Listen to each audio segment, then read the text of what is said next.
Greetings gamers, I'm LotusCrane, and today I'll be reviewing Deathsmiles. Wow, I didn't really think about pronouncing that TH there. A horizontal shmup, or shoot 'em up, developed by Cave Interactive and published by Dejica. It's $20 in the Steam store, and has a Metacritic rating of 78. There are different simple characters, with slightly different playstyles in terms of how wide versus how fast their shot spread is, damage, speed, etc. The behavior of their minion or option if this were a shmup using spaceships or robots instead of magical people.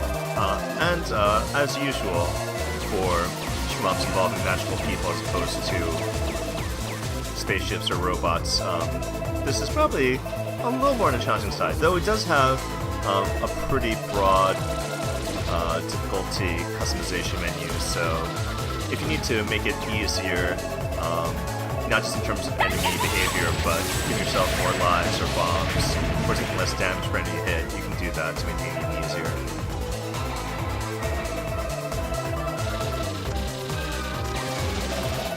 I guess for me, I try to judge a game based on its default difficulty level as opposed to making it easier or more difficult than normal.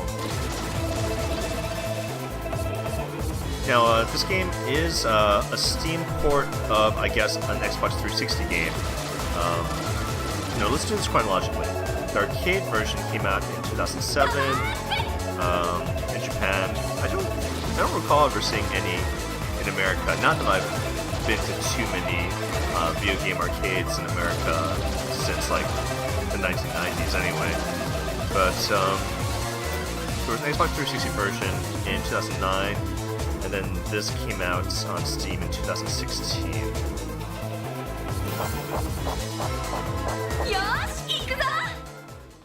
So Winnie is kind of like the flagship or default character, and I guess she's just like the easy mode character. She's pretty well balanced, and her minion behavior has tracking or like homing to some degree.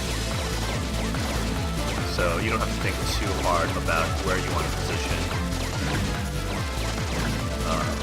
him or her.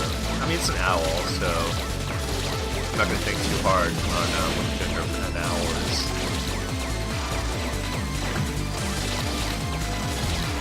Nor should gender really matter in most instances.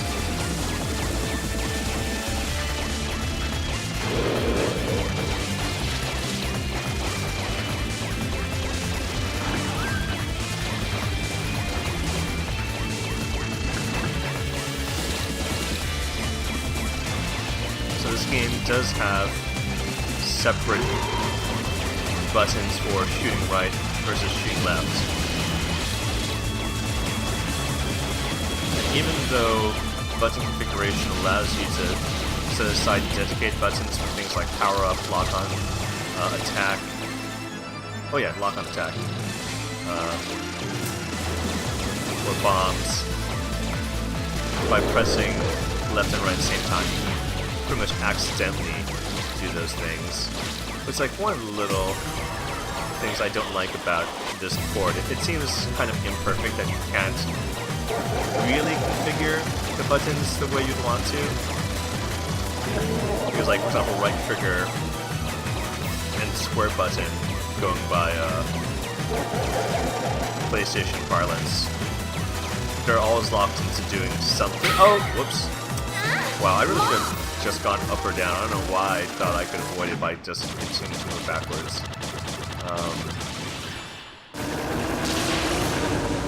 But yeah, I think one of the reasons why this game only has a 78 Metacritic rating is because it suffers from bad port syndrome.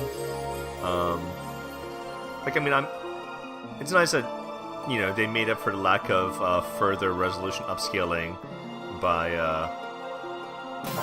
at least having this artwork border box as opposed to having, nothing.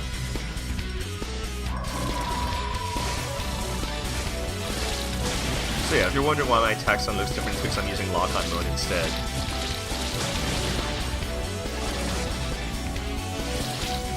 I think lock-on mode for each of the characters is showcases larger differences than.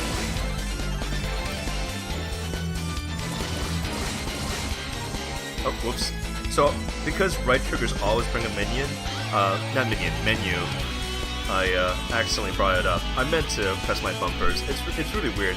I wish I could have configured my default shots to the triggers, but even with like the DS4 configuration suite, like yeah, that's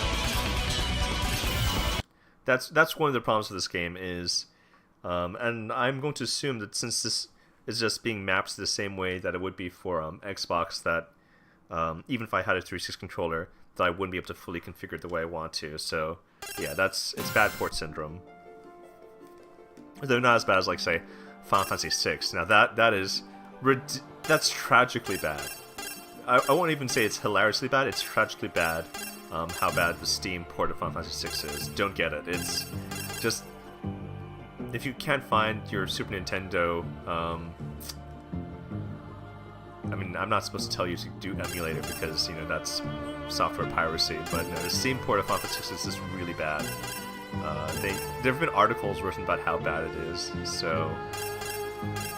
Oh, right, so this is a fun blast from the past. I'm not going to do too much of this. I just want to show you something. So, arcade mode, look at how much smaller and grainier it is. This is resolution from the Japanese arcade machines from 2007. It's kind of shocking that Japanese arcade machines use such small monitors.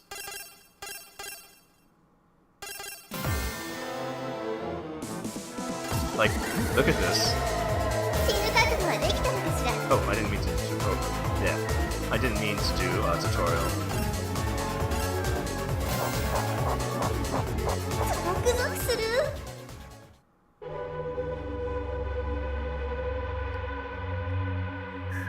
So depending on which stage you choose as your first one, you'll get like a different first stage intro. You notice there was no one to save this time.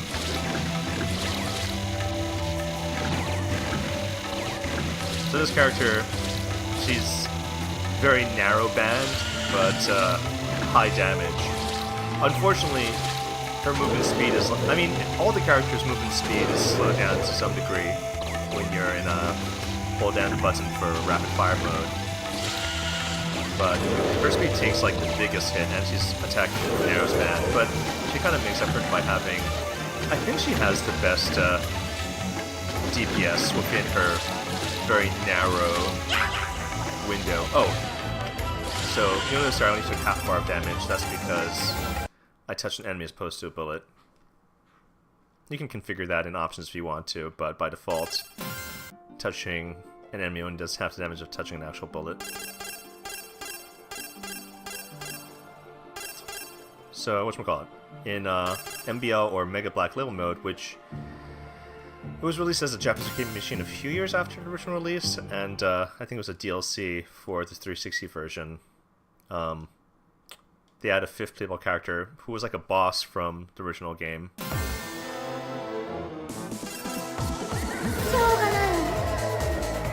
Oh, I don't know why I keep picking show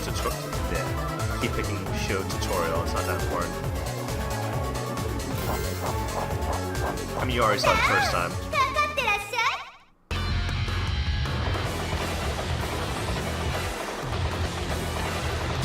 You know, this is a game made with pixels, like in 2007, like more than a decade after polygons were available. What's kind of interesting is the general like aesthetic of this game. They remind me not so much of other like contemporary Japanese games, but actually to a certain degree, it reminds me of Subterracore. If you ever played Subterracore, that was I believe a Western developed PC RPG in, I want to say the early 2000s, but it's conceivable that was made in the late 90s. But yeah, I don't know why. This reminds me a bit of Subterracore. Though, I mean, this part here specifically reminds me of Metal Slug because of all the vehicles mounted on the rails. So yeah, Sakura here, she's a boss from the original game, made in the 15 character in Mega Black Label mode. And she gets 2 minions instead of 1. And what's really interesting is, so once you hold down the button, the firing button, their shots are, the directionality of their shots is locked into place. So you can kind of, if I tilt it a certain way, now they're like firing upward, right? Oh. That's right, I actually neglected to explain what the number in the lower left is. That's your power-up meter.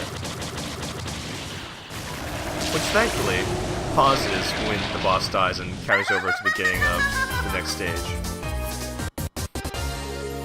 Oh, you probably already noticed, this has a lot of gothic, even like macabre imagery.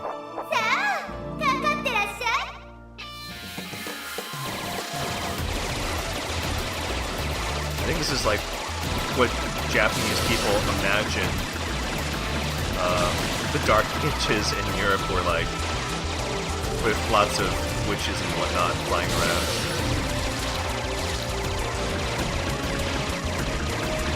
I don't think medieval Europe would have survived this level of destruction, though.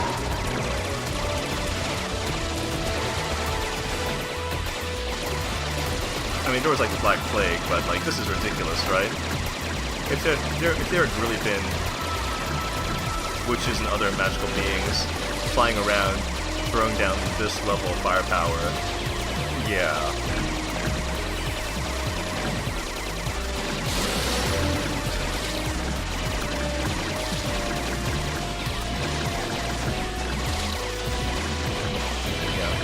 All the different characters have, their own strengths and weaknesses because of their relative speed, especially when shooting. The firing rates, damage, and spread of the bullets. But I find Sakura to... Oh, whoops, ooh, oh my, hello. I find Sakura to be an especially decent choice for this volcano stage because you can actually have her minions be shooting in any direction if you tilt them correctly. That's really good for the vertical nature of this stage. It's funny, this is supposed to be a horizontal shmup, and yet they tossed in this volcano stage as a token vertical shmup stage almost. So I'm pressing the power button, but it's not doing anything because the meter's not at 1,000 yet. So what's annoying in most of the regular modes is that you have to wait until your power meter reaches 1,000 before you can use your power-up mode, which, doubles, well, roughly doubles, I'm estimating, your DPS. And also, slight graphical changes. So later on they added 1.1 mode, and it's available both in normal and Mega Black Label mode, so depending on whether you want the 5th character or level 99 difficulty to be available, you can play it this way.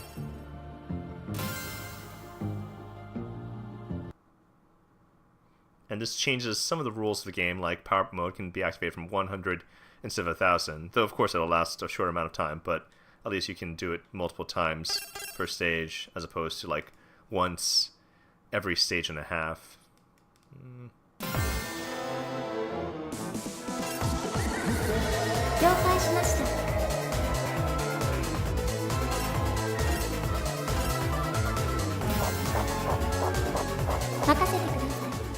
It's funny, the one wearing green clothing is the fire user, whereas the one wearing red clothing is the plant user. Go figure.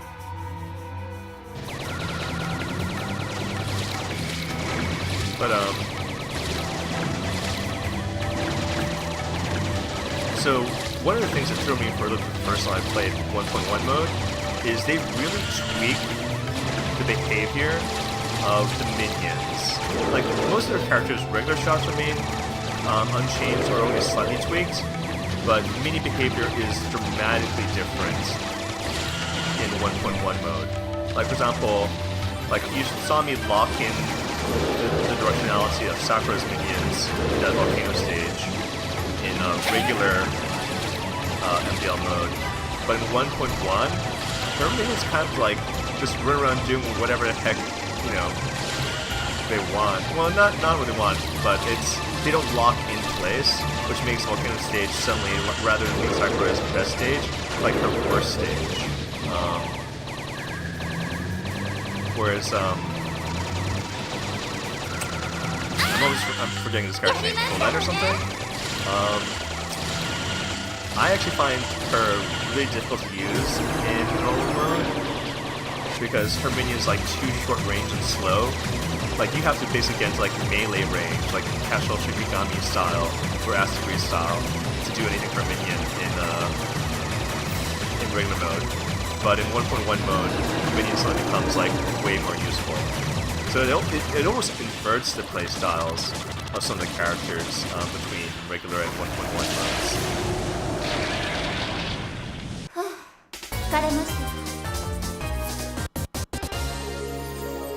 Of course, this is Japan, so Gothic automatically means Gothic Lolita.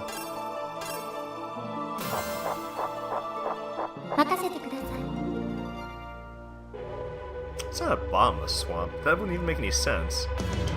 I mean, a swamp couldn't be bottomless unless it went to... Oh, right. I'm being distracted. I'm trying to find the lesson. Again, it's really... let's go back to... It's really awkward. Like, I'm still gonna say LotusCrane improved overall for this game because I feel like the substance of the game, as in like the gameplay, character design, graphics, and in particular music, they deserve a pass. But this game does suffer from bad port syndrome. I think it's a little weird that 7 years after the 360 release, that they couldn't figure out a way to upscale the graphics a bit more so that, we could have a proper full screen of this game as opposed to, semi-full screen with artbox borders. The inability to perfectly map the control scheme on a controller because right trigger and square are always going to be specific game functions. That's super annoying. Actually, it was crazy. So, left and right bumper, those are like natural for shooting left and right in this kind of game. But if you die and you go to continue screen, if your hand is on like the bumper, you'll go from 10 to 0 seconds like immediately and auto game over yourself before you get a chance to actually continue. That's super annoying. That frustrated the heck out of me the first time I played this. So, and the third porting flaw is you can buy alternative or arranged soundtrack DLCs from the Steam store for $5 each, but you can't actually toggle that music in the game. You can just listen to it as a MP3 album from the game directory, which that's silly, right? That doesn't even merit buying as a DLC. You might as well just listen to it on YouTube, as opposed to, gosh. It's been so long since I've done this. I think I mentioned previously that it's been a while since I've had time for recording. Was it not Murakami? Oh, crud. Hold on, I'm going to tab out and look it up because I can't believe I can't remember the name of it. How can I not remember? Oh boy. This is going to bother me. I'm going to write it in the info section for this video. But there are definitely some games, including games that Cave developed, where having a soundtrack DLC allows you to toggle in the alternative soundtrack to play the game with when you're playing the game. So yeah, that's a missed opportunity. So yeah, overall, LotusCrane improved because the game itself is still pretty solid, even though it suffers from at least 3 porting issues. Still not as bad as the Final Fantasy VI port, though. Anyway, if you liked this video, please remember to subscribe to my channel and share the link with your friends. I'm LotusCrane, signing off.